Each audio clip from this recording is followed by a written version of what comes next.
This is CGTN, China Global Television Network.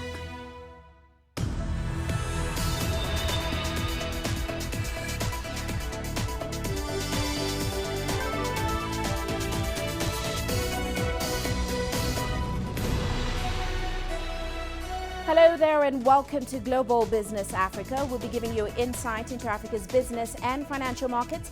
I'm Uche Okoronkwo, coming to you from Kenya's capital, Nairobi. Let's start with a look at the markets. Now, emerging market stocks fell for a second straight session today. Traders say markets remain unsettled over fears of a delay to a deal that should end a trade war. MSCI's index of developing world stocks was down about 0.8% on the day. Now, on the continent, South Africa's JSE was down over 1% in line with most global markets. Banks and resources were the biggest losers of the day, both falling over 1%. Now, also coming up on the show. Troubled South African Airways now risks being placed under liquidation.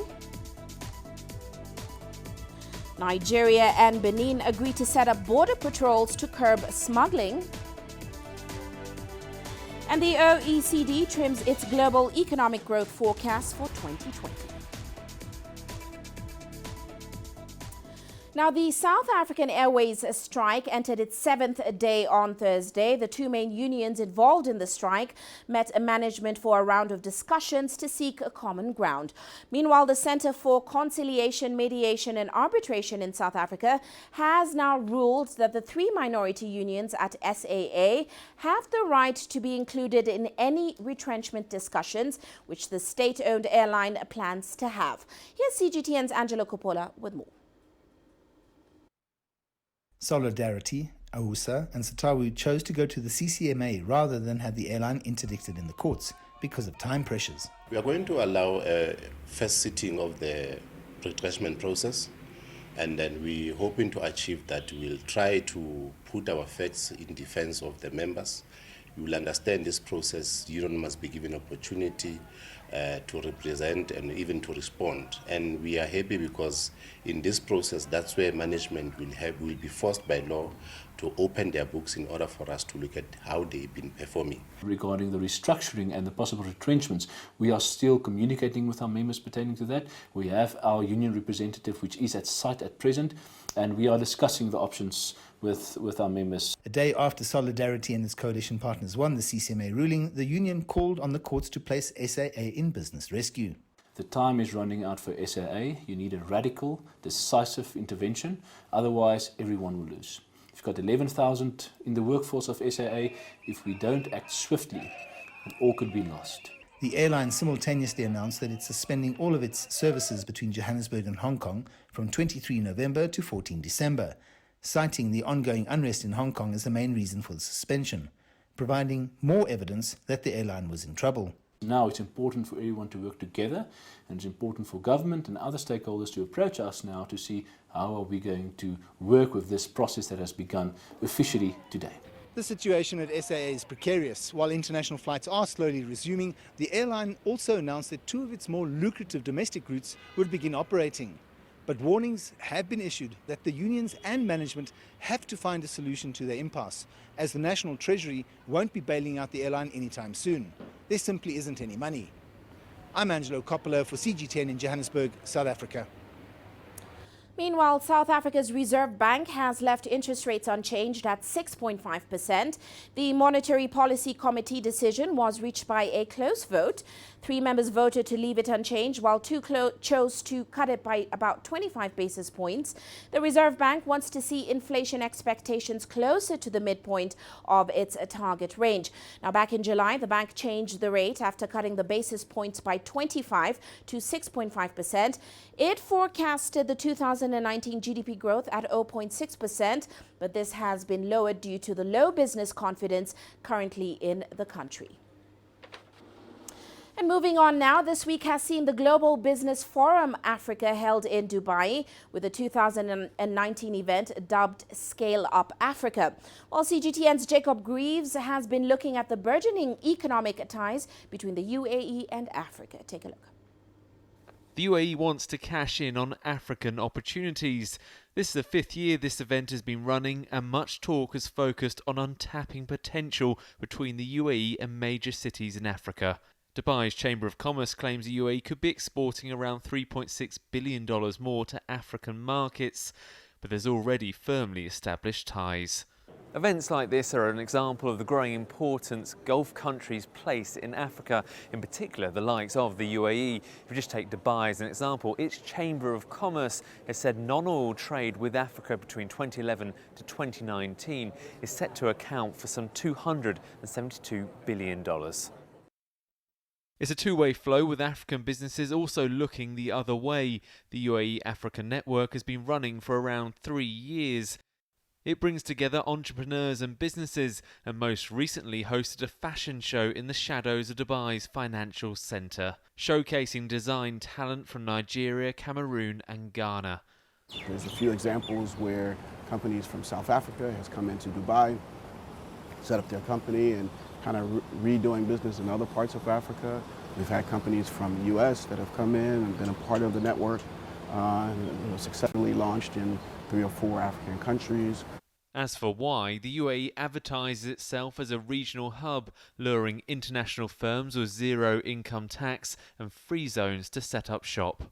I've heard it been said that behind China, Dubai is probably the second place in the world where a lot of Africans come in to do business and re-export back to Africa. Also, Dubai is an easy place for African businesses to come in and set up their business, set up a branch of their business in Africa as well. Dubai has seen a significant growth in new African startups coming into Dubai, something like 47% over the last 2 years.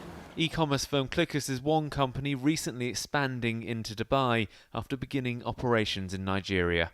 We set up in Dubai because Dubai is an international business hub, so it gives that credibility for both the vendors in Africa and the international community.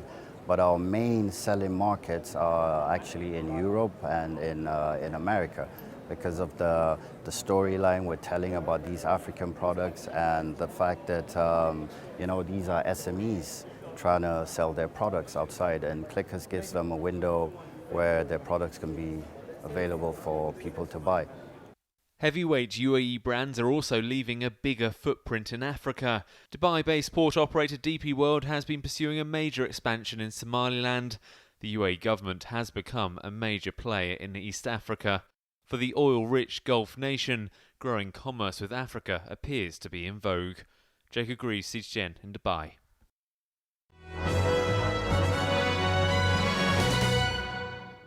And now here's a look at our corporate headlines today.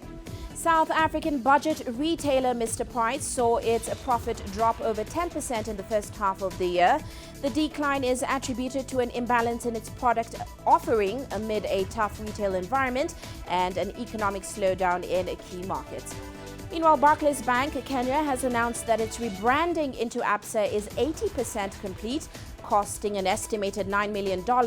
Now, since January, the bank has invested in technology and brand modernization, which is aimed at enhancing the service experience for customers. The introduction of Absa's vibrant red color palette is expected in the next few months.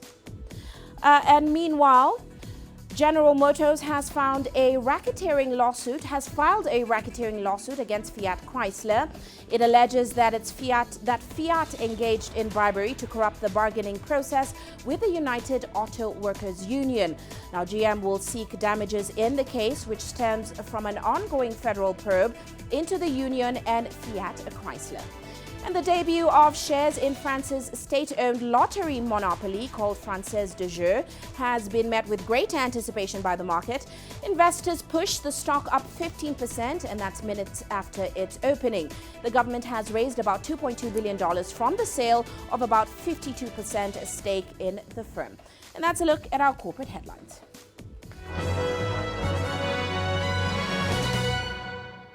Well, let's head into a quick break now. Still to come on the show.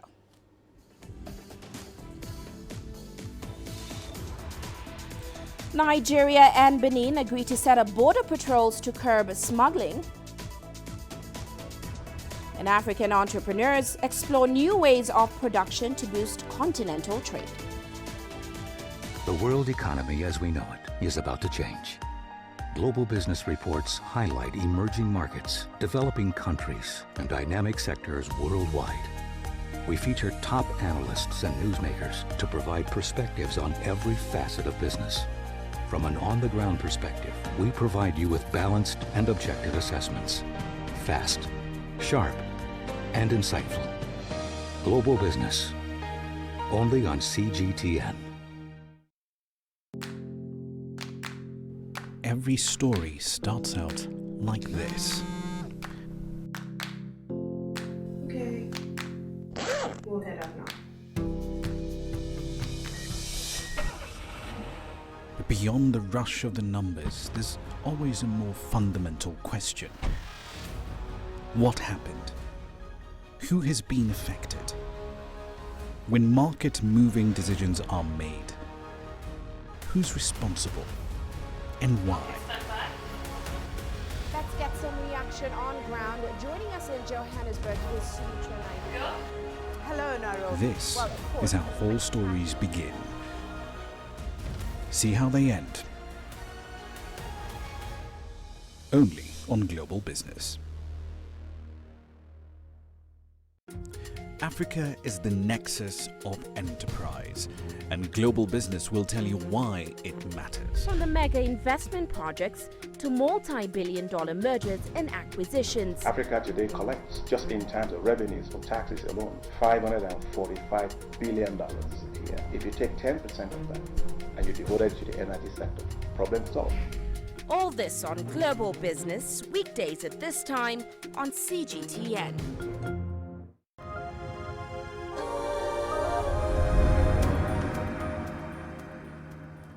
Welcome back. Now, it has been close to 4 months now since the Nigerian government shut down its border with Benin Republic and Niger. And of course, that triggered what's now more or less a trade crisis in the West African sub-region. The government has resisted calls to reopen the border, but it did recently reach an agreement with authorities of Benin and Niger to establish a joint border patrol team, which consists of the police, customs, navy, immigration, as well as state security services. Here's CGTN's Deji Banwas with more on that story. Virtually every part of the sub-region is feeling the heat over the closure of the border. From Benin to Togo, Ghana to Cote d'Ivoire, and even beyond. Everyone is feeling the negative impact of the border closure. Not even Nigeria is spared. Traders here and people living in border communities are complaining bitterly and want a quick resolution to the issue. Now, the issue was also discussed at the ECOWAS Parliament, with the Speaker of the Parliament saying the border closure was a violation of the ECOWAS Protocol on free movement of persons and goods within the sub-region. I wish to reiterate our call for reopening of the borders and a scrupulous respect of the protocol on free movement of persons and goods within our region, with a view to promoting trade liberalization and removing trade barriers between our member states and people. Now, this increasing pressure to reopen the border has put Nigeria on the defensive, with both the central bank governor and the head of the Nigerian Customs Service defending the action. The benefit is that it has helped to create jobs for our people.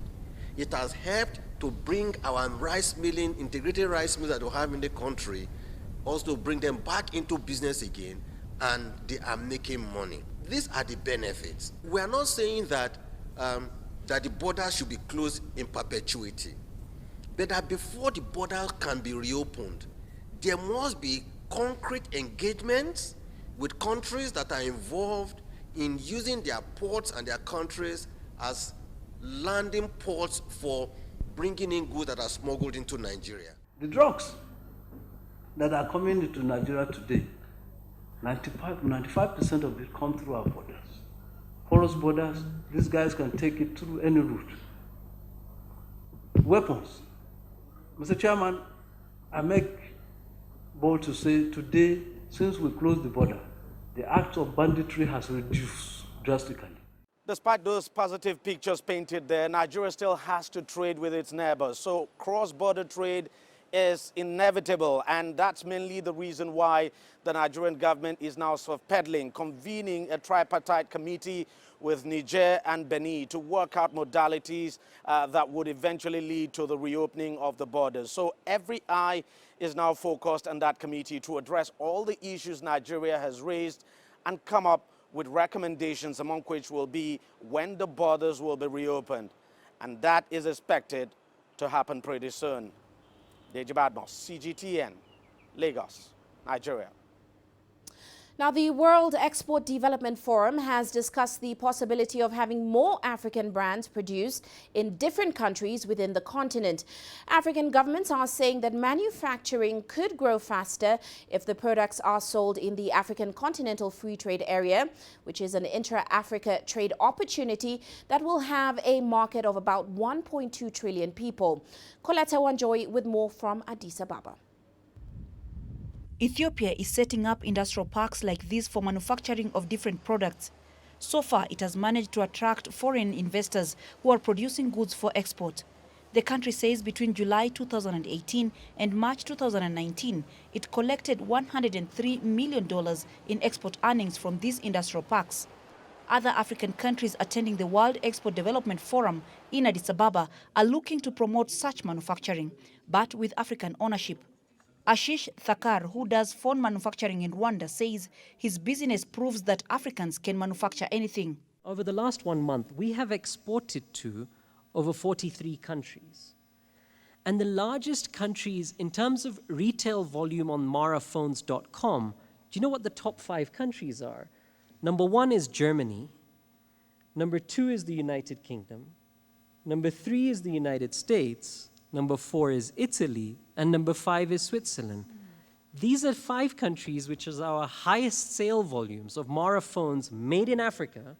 But some delegates at this forum say the growth of manufacturing in the continent is slow, partly because Africans do not consume African products.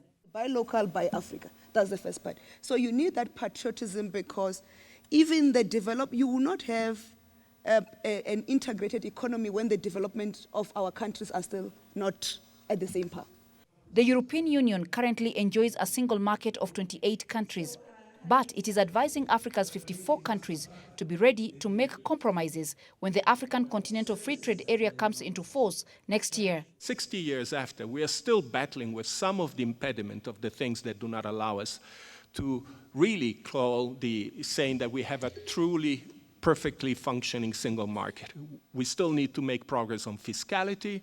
We still need to make progress in public procurement. Standards need to be modernized every time because things change. But small enterprises have raised concerns that manufacturing plants on the continent exclude them. The small-scale entrepreneurs are asking African governments to strategize how they can be assisted to get partnerships that will propel their businesses to larger production and enable them to also enjoy more returns from the intra-African trade. The African Union is currently working on eliminating barriers to trade, like immigration restrictions and taxation within the continent. The AU hopes that this will make it easy for manufacturing and trade across borders after 2020. Coletta Wanjohi, CGTN, Addis Ababa, Ethiopia. Meanwhile, the African Union says it is on track to deliver the fruits of the Continental Free Trade Area by July 2020. CGTN's Gerum Chala spoke to the Commissioner for Trade and Industry, Albert Muchanga, and he started by asking him for an update on the preparations. We are preparing a schedule of tariff concessions on trade in goods, which means that the member states will be making tariff offers to liberalize trade. And the agreed level initially is 90%. And then there's an additional 70%, which is coming from sensitive products. Only 3% is going to be restricted. This is from what is called the exclusion list. So come 1st of July 2020, we expect 90% liberalization to start. The process will start. It will not be immediate 90%. It will take some time, but it will start. We have heard very deliberate calls for women to participate in the implementation of the Africa Continental Trade Area. Now, some people might say, what's the level of women's participation in the formulation, in the ratification and the signing process itself, where they're fully represented? And what kind of reinforcements when it comes to participating more women in the CFTA implementation can we expect afterwards? Quite a lot. Women were involved in the signing, negotiation and ratification of the agreement, where the women were technical experts, women who were chief negotiators, women who were senior trade officials, and women who were ministers of trade. They are participating in the whole process, so they've been very, very fully involved. And when now coming to trade, through the She Trades Global Initiative, there are a lot of women coming forward to participate in the trade. And related to that is the need for increased women in production. I made that statement not too long ago. We'd like to see factories, manufacturing enterprises owned by women, and that is going to emerge.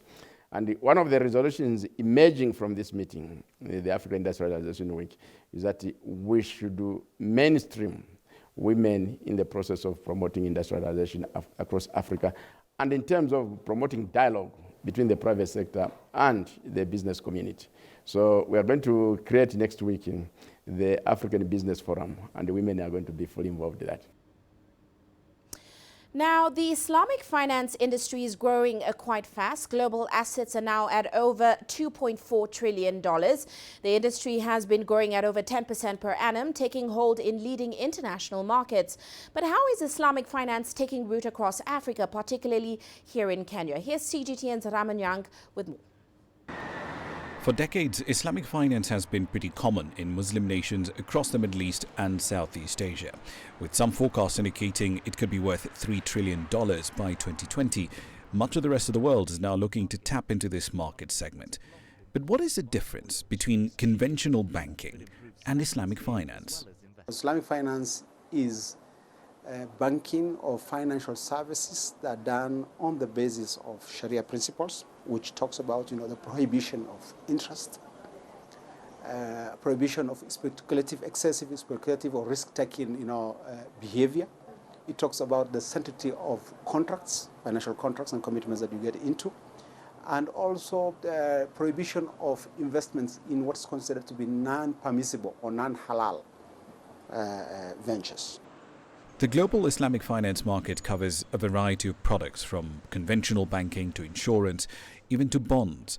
The industry, however, is fragmented, with a large number of players all seeking to grab significant market share in developing markets.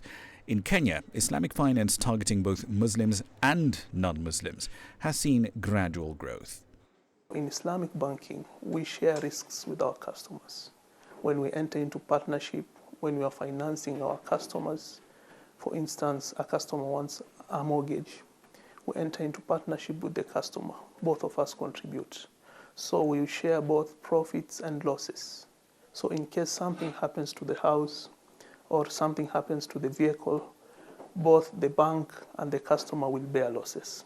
This is the point of difference, and this is one thing which attracts most of our clients in Islamic banking. Barclays Bank was the first to introduce Sharia-compliant products on a window basis.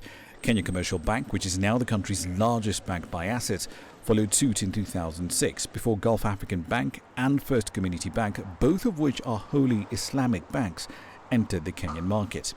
Fast forward to 2019, however, and the number of local lenders offering Islamic services is still growing.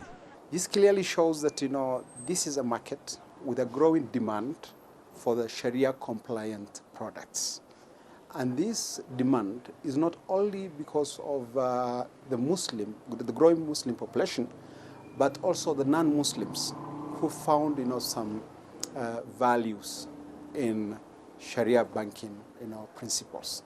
Sharia-compliant assets are also attractive to many, particularly investors and financial institutions. Sharia-compliant bonds, or sukuks as they're better known, are considered to be an innovative capital market instrument, but Kenya's government is yet to tap into them. They could look at Islamic finance instrument, which is sukuk, as a possible tool for resource mobilization to help us in infrastructure development and other financing needs of the government. As the world continues to embrace a wider variety of insights from cutting-edge technology to different approaches to finance, Islamic finance is becoming an increasingly popular alternative. Ramanyang, CGTN, Nairobi. Well, let's move on now. Now, though there has been tremendous progress in terms of broadcast technology, Africa is still catching up with the rest of the world. Across many parts of the continent, both analog and digital signals are still being beamed to many homes. Experts, however, are excited as the switch to digital transmission is expected to create more jobs. Here's Adel El Marhoui now bringing us some perspective from Egypt. While the world is preparing to spread 5G signals, analog communication prevails in Africa. And in most of the nations that started to migrate from this old technology, digital networks are only available in capitals and major cities. Africa has been suffering for a very long time. Suffering in the infrastructure, suffering in the connectivity, and suffering of technology. It's too bad that Africa is lagging behind. But now with digital transformation, I think they have a lifeline that could really make Africa join, some of the countries that progressed. There is no doubt that Africa could be a booming digital market. Experts say that the existence of analog infrastructure is actually an incentive for nations that want to convert. Digital media is going to replace analog, because analog is occupying space, and we are doing right now what is called spectrum management, converting the spectrum into a digital spectrum that is using digital technology. So, and this, for example, happened in Egypt, and we converted the network into a digital network, allowing not only 2 channels, as it was the case before, but up to 12 channels. This digital shift leads to expansions in the broadcast industry domestically, and for global corporations, it makes Africa an appealing market. Many of the transnational television networks, for example, coming into the African nations in its culture, there is a lot of demand right now, as we speak, of young Africans to work in these companies that are coming from different parts of the world to invest in African nations and to find itself a market so that they witness growth. Because right now we see opportunities coming where the middle classes are started to be users, and the middle lower classes started to buy smartphones. So with availability of technology, connectivity, and telecom companies, now we are talking big change in Africa. Egypt has one of Africa's most developed digital infrastructure. This month it's going to launch a low-orbit satellite which will provide digital signal to the entire country as well as several Nile Basin countries. And Cairo is finalizing plans to replace its current cellular networks to 5G by the year 2022. Adel Mahroui, CGTN, Cairo. Now, if you are a fan of unusual homes, you may have heard of earthships.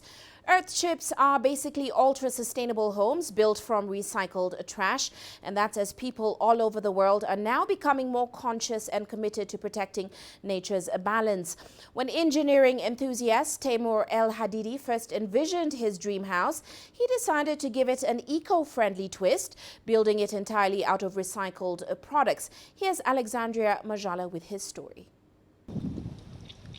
Taimour El Hadidi grew increasingly wary of Cairo's clustered buildings and its alternatives in gated communities around the capital.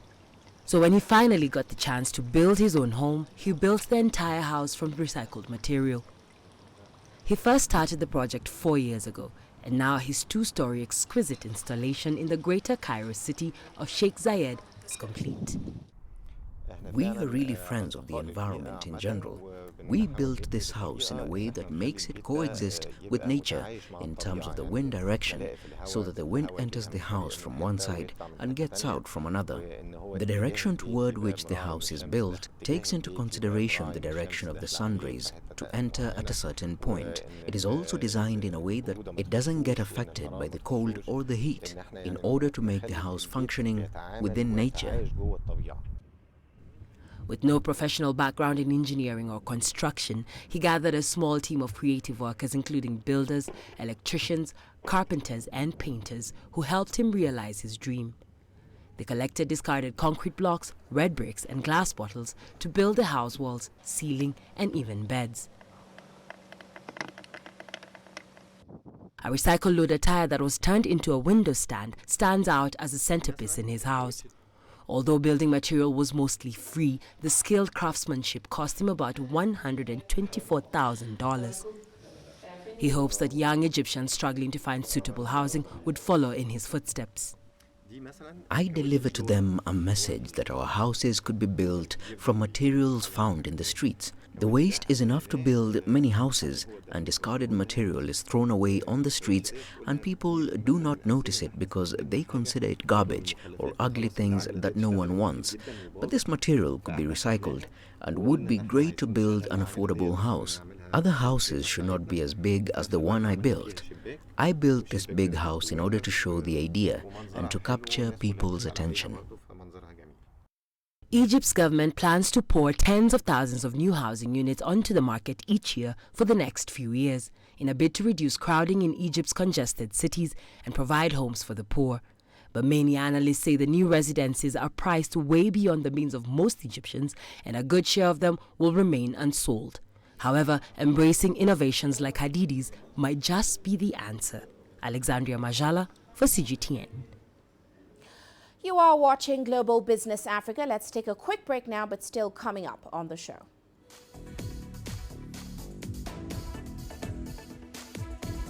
The OECD trims its global economic growth forecast for 2020.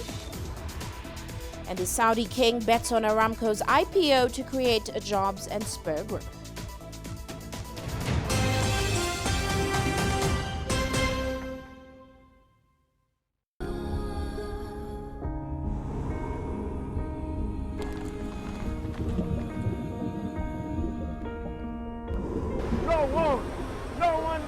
Again, he can hold in guns. Machine guns from police forces toward the protesters.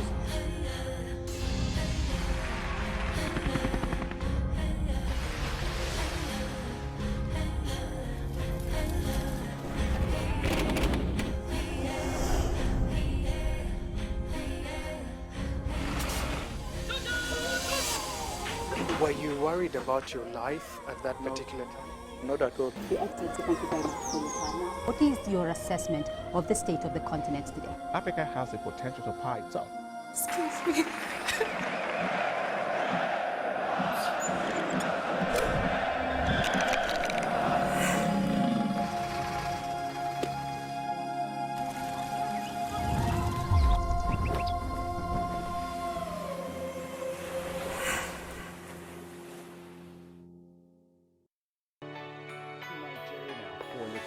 Data out of the country. The country's foreign currency reserves. With a dedicated and diverse team of anchors, CGTN now brings Africa to the palm of your hand. I'm Penina Karibe in the heart of Nairobi, which is bustling. From everyday heroes to the continent's most powerful figures, we bring their voices to you. We haven't changed. And this is something most of us are very excited about. We bring you news that's changing perspectives. I'm Uche Okoronkwo reporting from Nairobi's city center. News that brings Africa to the world.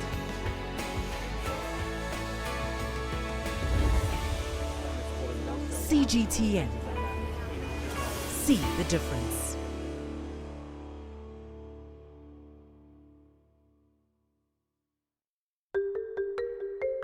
How will your world change today? What happens here?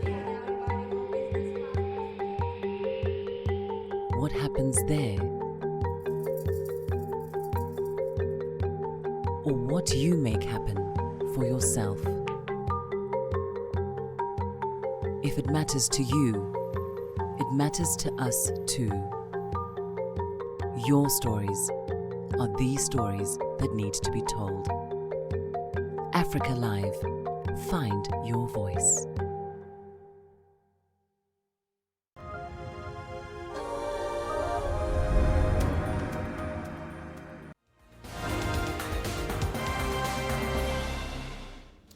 Well, here's a quick recap of today's top headlines. The Islamic State group has claimed responsibility for an attack that killed 30 soldiers in Mali earlier this week.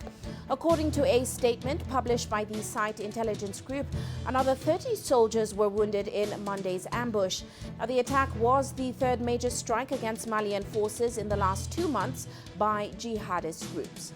And Burundi's ruling Radebu Party top official has said 8 soldiers were killed in an ambush along its border with Rwanda.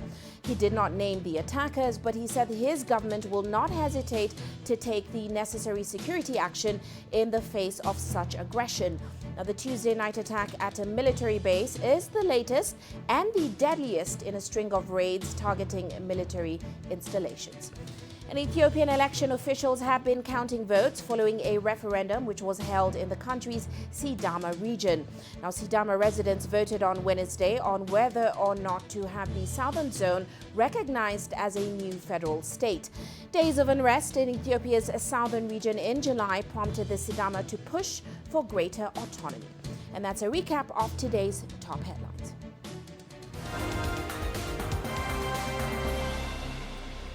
Now, the Paris-based Organization for Economic Cooperation and Development has trimmed its 2020 global economic growth forecast. OECD says that they do not see a strong rebound in 2021, and that's owing to risks stemming from trade tensions. The organization estimates that business activity around the world will expand by 2.9% next year, and that will be a decline of 0.1 percentage points from a previous forecast, which was issued in September. In 2021, the OECD, which groups the world's wealthiest nations, sees global economic growth edging back up to 3%. That's according to its November 2019 economic outlook. These are worrying times, and policymakers should worry. We project growth to stabilize at low levels, but our main fear is that it's here to stay. Because what's holding growth down is fundamental changes in the way our economies operate. And there are a lot of risks out here, so we worry it can get even worse. But there's a lot that governments can do, and it's about investment, it's about reviving international cooperation. Well, let's shift focus now. The planned market debut of Saudi Arabia's oil firm Aramco is set to attract investments and create thousands of job opportunities. Riyadh has placed a value of $1.7 trillion on the oil giant. It will sell 1.5% of the firm during the initial public offering, worth about $25.6 billion. Now, currently, there are no plans for an international stock sale, with the offering banking on local demand. A third of the shares have been reserved for Saudi retail investors. However, there have been reports of the firm struggling to attract foreign institutional investors. That's amid uncertainties in the energy markets. The long-awaited offer has been riddled by delays since the first announcement in 2016, with a company valuation of $2 trillion.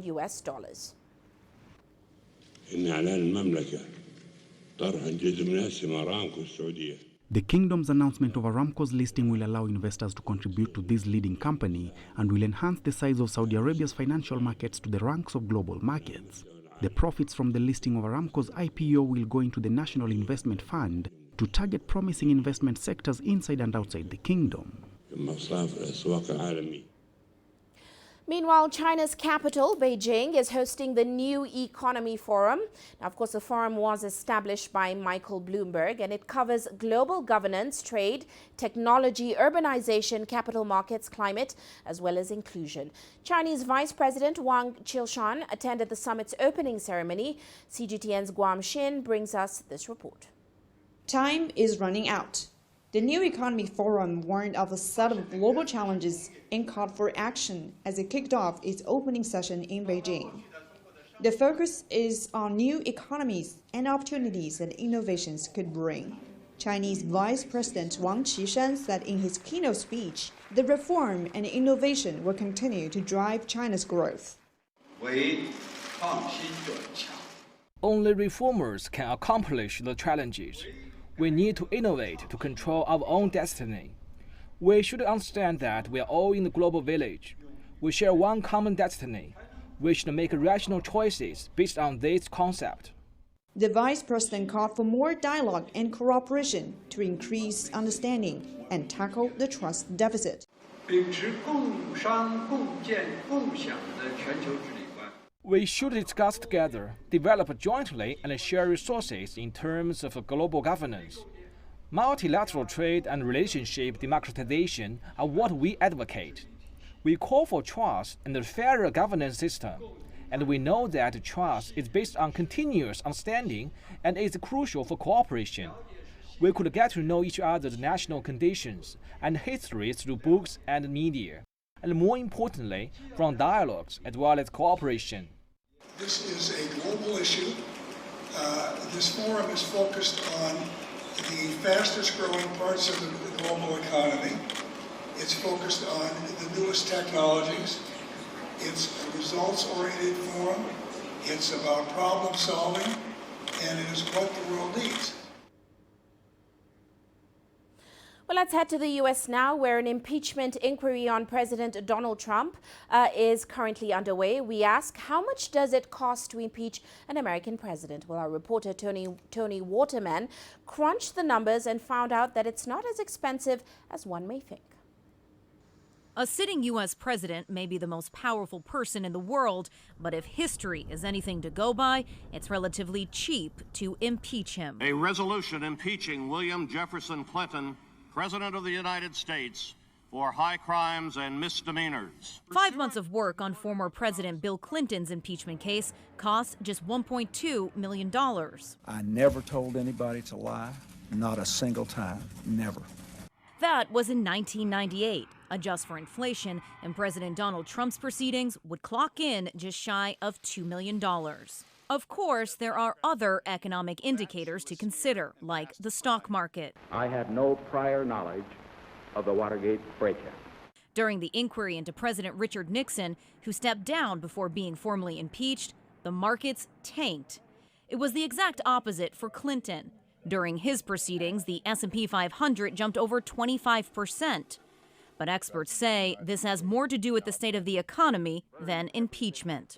In the case of Nixon, you had interest rates going through the roof. It was a very difficult time economically. And then fast forward, if you will, to the Clinton impeachment proceedings, and you had just the opposite. You had a very positive economy, good corporate earnings. Markets once again appear to be focusing on the economy, largely shrugging off the inquiry. The bigger question is whether impeachment, which is further dividing an already divided Congress, could spill over into policymaking. Come to order. Potentially undermining economic policies needed to create sustained growth in the U.S. For example, infrastructure spending bill. That is something that the United States needs desperately. But now it's so divided. The Congress is so divided that I don't believe that there's even a little bit of a chance for this bill to pass. Some have questioned whether impeachment could influence trade policy, something Trump has tight control over. Right now, though, it appears a slowdown in U.S. growth is a bigger motivation to close a deal with China than the impeachment inquiry. To give is the truth, the whole truth, and nothing but the truth. So help. At this stage, few believe Trump will be shown the door, much like Andrew Johnson and Bill Clinton were impeached but not removed from office.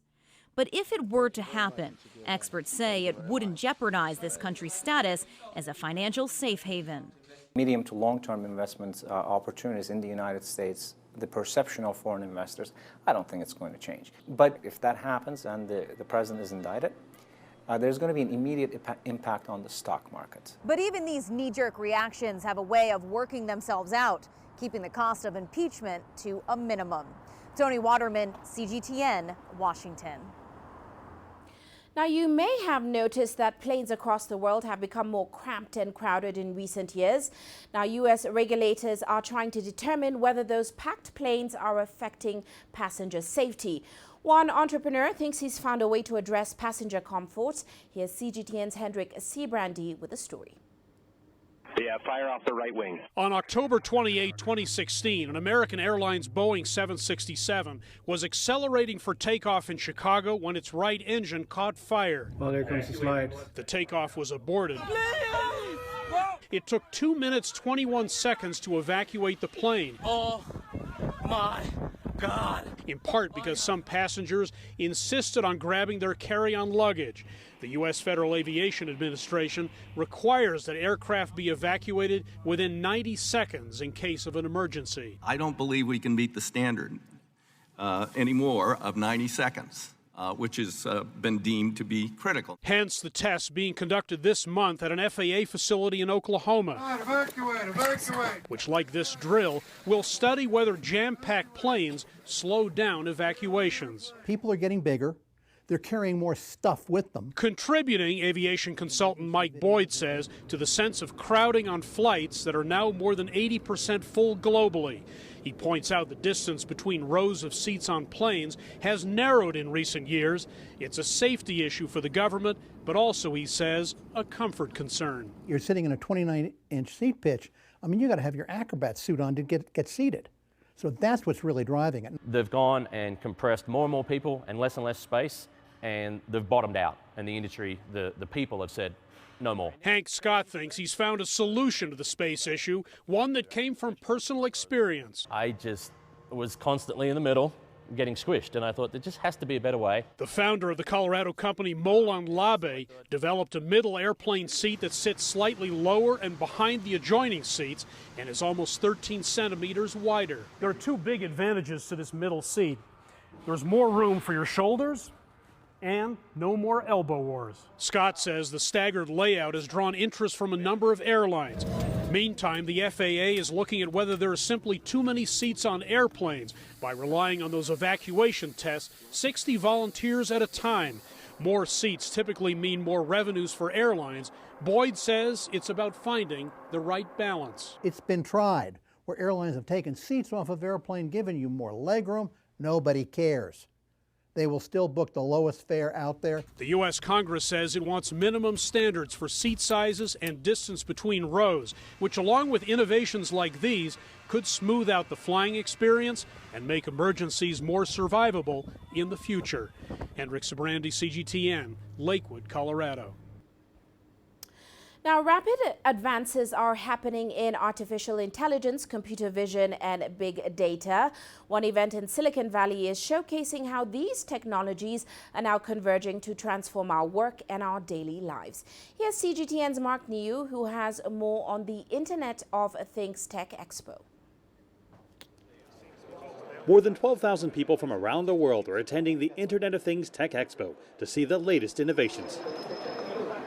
Always AI is a platform helping to equip robots with computer vision. In this demo, a robot recognizes that the Hulk has fallen and needs help. In the real world, AI's capability to understand a pose has numerous applications.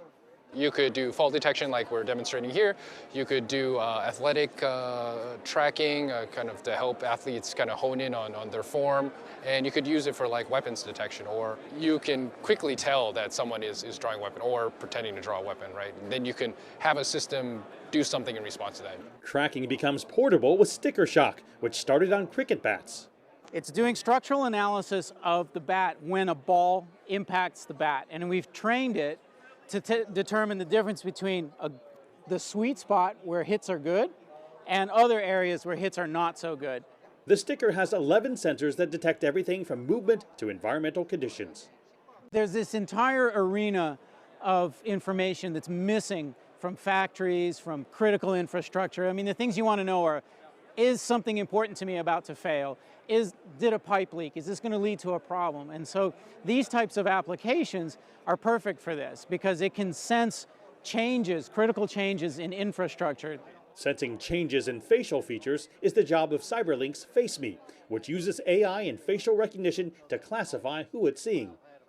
FaceMe is being used or tested in at least 100 companies across the world. Let's see what reads about my face. What's it show about me? Your emotion, percentage of the emotions, the age range, gender. The age here, it changes sometimes though, right? It does change. And if you smile or something, your wrinkles show and the older you'll get. The less wrinkles you have, the younger you look. CyberLink says one of the top uses is smart retail. You can either have people who look at signage that you want to adjust dynamically based on their feelings, age, gender, so you can target what you do. Or it can be just for statistics collection. In a store, you want to know where people have put their attention and how they feel about it. Other applications include recognizing VIP customers or checking in airline passengers. I would feel much safer actually boarding a plane when my face is identified and I know that everybody else on the plane is matched at the last moment with that database. Then let's say somebody who picks up a boarding pass on the floor for someone boards the plane and gets in when he or she is not supposed to be there. Tracking technologies like this also raise eyebrows over whether customers have a choice to give up their information, something that ultimately comes down to how businesses choose to operate and governments choose to regulate. Mark New, CGTN, Santa Clara, California. Well, let's shift focus now. Take a look at how commodities performed today. Oil prices edged lower, and that's as fresh tensions between the US and China fueled more concern that a deal may be further delayed. Now, under this scenario, both equities and oil are expected to come under pressure in the coming days. Safe haven commodity gold inched up today, supported by the increase in trade tensions, as of course investor uncertainty continues to grow. Well, let's take a quick break now. Still to come.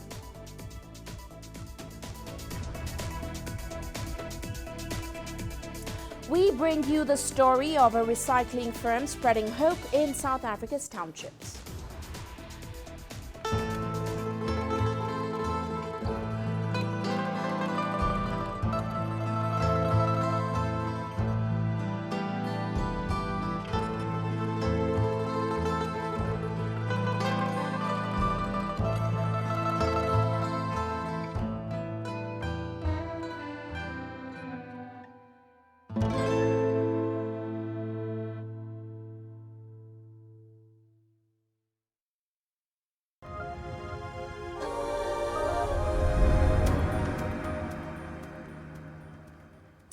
Let's head to South Africa now, where a township-based recycling business is increasingly gaining recognition for its services and impact on the community. Now, the company, which is called K1 Recycling, is owned by Shepo Mazibuko. K1 Recycling collects over hundreds of tons per month and has over 1,000 suppliers, mostly women, who are from very poor communities. CGTN's Yolisa Njamela has their story. K1 Recycling is based in Katlehong, a sprawling township east of Johannesburg. Tshepo Mazibuko started this company 8 years ago. He tells us that the story of K1 Recycling is the story of hope and one man's ingenuity in the face of insurmountable circumstances. When Tshepo found himself among the ranks of the unemployed here in Katlehong, he took the matters into his own hands. He found a bag and a trolley and went on a journey that would change his life and many others around him. So I had just finished school and I've been trying to apply for a job for about 4 years.